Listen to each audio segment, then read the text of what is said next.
নির্বাচন যত কাছে আসছে লোকসভা কেন্দ্রে বেড়েই চলেছে রাজনৈতিক উত্তাপ।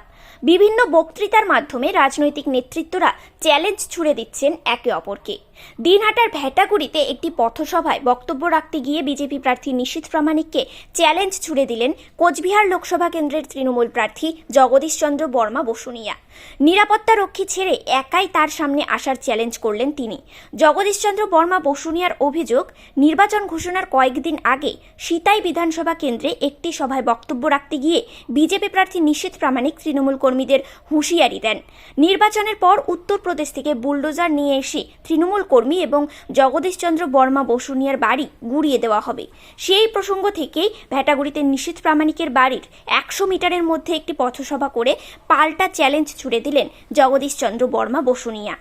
পথসভা থেকে তিনি বলেন, ভেটাগুড়িতে দাঁড়িয়ে সাংসদকে বলছি, নির্বাচনের পর যদি ক্ষমতা থাকে তাহলে উত্তরপ্রদেশ থেকে বুলডোজার নিয়ে এসে সিতাইয়ের তৃণমূল কংগ্রেস কর্মীদের বাড়ি এবং আমার বাড়ি ভেঙে দেখাও। কেন্দ্রীয় বাহিনীর নিরাপত্তা এবং শখানেক পুলিশ নিয়ে তুমি বাহাদুরি করো। বুকের পাটা থাকলে পুলিশকে বাদ দিয়ে তুমি একা আসবে, আর আমি জগদীশ চন্দ্র বর্মা বসুনিয়া একা আসব। কত দম তোমার, সেদিন লড়াই হবে। এই প্রসঙ্গে বিজেপির জেলা সভাপতি সুকুমার রায় বলেন, তৃণমূল কর্মীরা বুঝে গিয়েছে তৃণমূল কংগ্রেস লোকসভা নির্বাচনে জয়লাভ করতে পারবে না, তাই তারা মাঠে নামতে চাইছে না। তৃণমূল কর্মীদের মাঠে নামাতে জগদীশ চন্দ্র বর্মা বসুনিয়া বিভিন্ন সভায় গরম গরম বক্তব্য দিচ্ছে।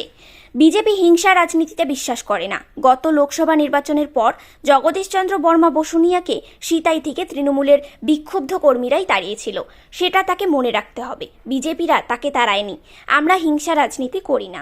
স্বাধীনতা তাদের সমস্ত কিছুকে কুক্ষিগত করে রাখা হয়েছে।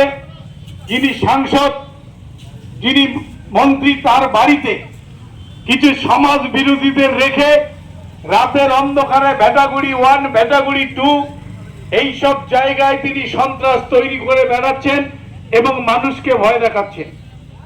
কিন্তু ভেটাগুড়ি 1 আর 2 কুচবিহার লোকসভা কেন্দ্র নয়। এই ভেটাগুড়ি 1 আর 2 এর মতো 99টা গ্রাম পঞ্চায়েত নিয়ে এই কুচবিহার লোকসভা কেন্দ্র। আমি অবাক হয়ে যাই। এই সাংসদ সিতাইতে দাঁড়িয়ে তিনি বক্তব্য রেখেছিলেন চৌপাতিতে। তিনি নির্বাচনে জেতার পর উত্তরপ্রদেশ থেকে বুলডোজার নিয়ে এসে তৃণমূল কংগ্রেসের বাড়ি, এমনকি আমার বাড়ি তিনি ভেঙে দেবেন। আমি এই চৌপাতিতে দাঁড়িয়ে আমি ওনাকে বলছি, যদি ক্ষমতা থাকে 2024 লোকসভা নির্বাচনে তৃণমূল কংগ্রেসের বাড়ি ভাড়া করার জন্য উত্তরপ্রদেশ থেকে তুমি বুলডোজার নিয়ে আসো, তোমার দম দেখবো আমরা কত দম থাকে।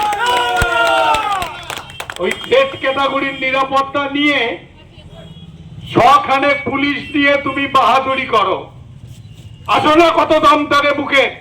বুকের পাটা যদি থাকে, পুলিশকে বাদ দিয়ে তুমি একা আসবে, আমি জগদীশ বসুনিয়া একা থাকবো।